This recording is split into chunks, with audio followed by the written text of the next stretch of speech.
Malandong ko ba? Nakarealize ko ang pinakalibog na tao sa kalibutan, hindi mga nanay, hindi mga inahan. Kinundong ko sa una, kamay pa ko. Di ko mo kaon, patanon. Kaon na, karong dali ka mo tubo. Na, kaon jud. Kaon po ko. Karong usog na tayo ko mo kaon. Ingon ko, sus, sudan mo kaon, may kalas mo kayo bukas. Kalibog, ikin nanay yun. Una, gagmay mga bata, tudluan paglakaw. Na, karon, kabalo na mula ka mga bata.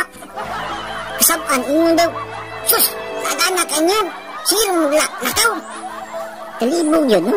Kalibog ng inahan. Ngayon sa una, kinundong ko, mga gagmay bata, tudluan og istorya. Tudluan og paglitok sa mga butang.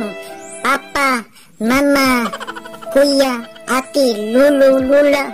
Tudluan og paglitok ang mga butang, panghingalan. Arong kabalo mo istorya. Karon, kabalo na mo istorya, pangutanon ni mutubag. Sa palungon, ingon ba yung usog kayo mo, tubag-tubag.